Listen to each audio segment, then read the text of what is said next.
ओम सर्वमंगल मांगल्ये शिवे सर्वासाधिके शरण्ये त्र्यंबके गौरी नारायणी नमस्तुते। जय माता दी। दोस्तों कैसे हैं आप सभी? आशा करती हूँ कि आप सभी बहुत ही अच्छे होंगे। दोस्तों आप सभी को नवरात्रि की अष्टमी की बहुत बहुत शुभकामनाएं। वैदिक पांचांग के अनुसार शारदीय नवरात्रि हर साल आश्विन महीने में पड़ने वाली शुक्ल पक्ष की प्रतिपदा तिथि से प्रारंभ होती है, जिसका समापन 9वीं तिथि पर होता है। और इस बार 3 अक्टूबर गुरुवार से शारदीय नवरात्रि की शुरुआत हुई है, जिसका समापन 11 अक्टूबर को होगा। वहीं पर मूर्ति विसर्जन 12 अक्टूबर को किया जाएगा। इस बार एक नवरात्रि बढ़ जाने के कारण आम लोग अष्टमी और नवमी तिथि को लेकर बहुत ही संशय की स्थिति में बने हुए हैं। ऐसे में आपको आज की इस वीडियो में मैं बताऊंगी कि अष्टमी और नवमी तिथि का सही तारीख क्या है। इस बार अष्टमी तिथि शुरू होगी दोस्तों 10 अक्टूबर गुरुवार को दोपहर को 12:33 से। अष्टमी तिथि का समापन होगा दोस्तों 11 अक्टूबर शुक्रवार को दोपहर 12:07 तक। साथ ही दोस्तों नवमी तिथि प्रारंभ हो जा रही है 11 अक्टूबर शुक्रवार दोपहर 12:08 से। और नवमी तिथि का समापन होगा दोस्तों 12 अक्टूबर शनिवार को सुबह 10:58 तक।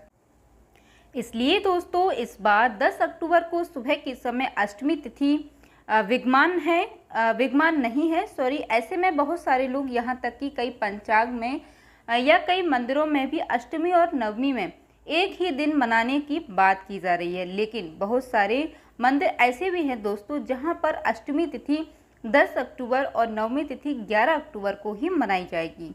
और इस तरह से नवरात्रि के पूरे 9 दिन आपको पूजा के लिए पर्याप्त मिलने वाले हैं। तो इस बार की नवरात्रि बहुत ही खास और विशेष कहलाई जाएगी। दोस्तों तिथियों के कारण जब भी इस प्रकार की स्थिति बनती है तब ऐसे में भक्तों को यह सलाह दी जाती है कि अपने आसपास के क्षेत्रों में जिस भी दिन आपके यहाँ पर अष्टमी मनाई जा रही होगी या ज़्यादा लोग जिस दिन अष्टमी की पूजा कर रहे होंगे उस दिन आपको भी अष्टमी की पूजा करनी चाहिए। अगर मैं बात करूं अपने, तो जैसे कि दोस्तों देखिए नवरात्रि के पूरे उपवास रखे हैं तो हमारे यहाँ पर नवमी पूजन होता है। ऐसे में अष्टमी तिथि 10 अक्टूबर को और नवमी तिथि 11 अक्टूबर को मनाने के साथ ही कन्या पूजन भी हमारे यहाँ जो है 11 अक्टूबर को ही किया जाएगा। 11 अक्टूबर को ही सुबह हमारे यहाँ हवन किया जाएगा। उसके बाद अगले दिन व्रत का पारण किया जाएगा।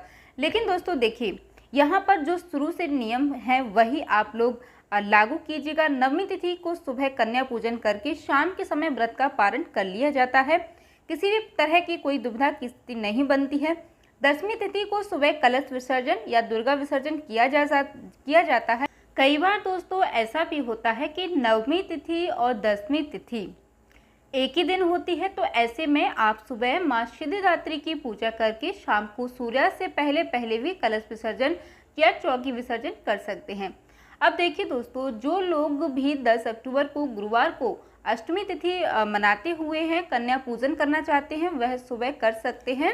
हालांकि दोस्तों अष्टमी तिथि जो है दोपहर के बाद ही शुरू होगी, लेकिन फिर भी आप इस दिन पूजन कर सकते हैं। और जो लोग 11 अक्टूबर को नवमी तिथि मनाएंगे तो वह लोग सुबह जो है पूजन करेंगे और पूजन करने के बाद आप जो है नवमी तिथि के साथ पूजन करते हुए कन्या पूजन करेंगे, कन्या को भोग खिलाएंगे और जो भी आपकी यहाँ पूजा होती है जिस तरह से होती है वह सब कर लीजिएगा। यदि आप नवमी तिथि के दिन व्रत का पारण करना चाहते हैं तो कर सकते हैं।